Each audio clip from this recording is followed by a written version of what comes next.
رئیس المتکلمین حضرت مولانا مفتی نقی علی خان علیہ رحمت الحنان، جب سورج طلوع ہوتا ہے تو اس کی ضوء فشانی سے سارا عالم روشن ہو جاتا ہے۔ ایسے ہی دنیا میں کہیں پیدائش پر خوشیاں ہو رہی ہوتی ہیں تو کہیں وفات پر تاسف۔ یکم رجب المرجب 1246 سن ہجری مطابق 1830 سن عیسوی میں نامور عالم دین مولانا رضا علی خان رحمت اللہ تعالی علیہ کے ہاں ہند بریلی شریف کے محلہ ذخیرہ میں ایک ایسے ہی باسعادت بچے کی ولادت ہوئی جس کی آمد ہی خوش بختی اور سعادت کا جھونکا معلوم ہوتی تھی۔ کیا معلوم تھا کہ یہی نو مولود بچہ مستقبل میں علم و فقاہت کا درخشندہ ستارہ بن کر ابھرے گا۔ پھر چشم فلک نے وہ نظارہ دیکھا کہ اس بچے کو دنیا نے رئیس المتکلمین مولانا نقی علی خان علیہ رحمت الرحمان کے نام سے جانا اور پہچانا۔ جب آپ نے آنکھ کھولی تو نہایت پاکیزہ ماحول میسر آیا۔ والد ماجد سے کتب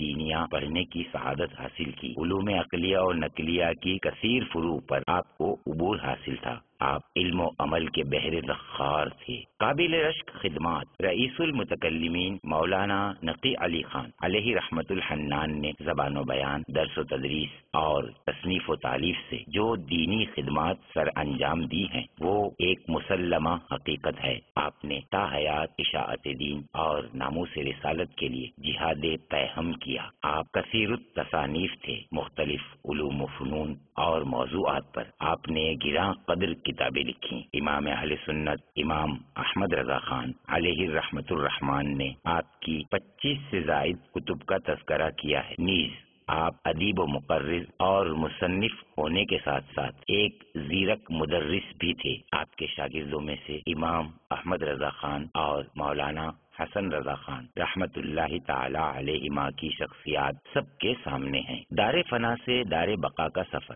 رئیس المتکلمین مولانا نقی علی خان والد ماجد امام اہل سنت امام احمد رضا خان رحمت اللہ تعالی علیہ میں ایک طویل مدت تک تشنگان علم و معرفت اپنے کمالات ظاہری و باطنی سے مستفید کر کے عالم اسلام میں روحانیت، تقرب الہی، علم و حکمت اور عشق رسول صلی اللہ تعالی علیہ وآلہ وسلم کا ذوق پیدا کر کے 30 ذوالقعدۃ الحرام 1297 سن ہجری بمطابق 1880 سن عیسوی کو 51 سال کی عمر میں آپ رحمت اللہ تعالی علیہ نے داعی اجل کو لبیک کہا اور اپنے والد گرامی کے پہلو میں مدفون ہوئے۔ ہر سال ہند و پاک میں بڑی شان و شوکت سے ان کا عرس منایا جاتا ہے۔ اللہ عز و جل کی ان پر رحمت ہو اور ان کے صدقے ہماری بے حساب مغفرت ہو۔ صلو علی الحبیب صلی اللہ تعالی علی محمد۔ مجھے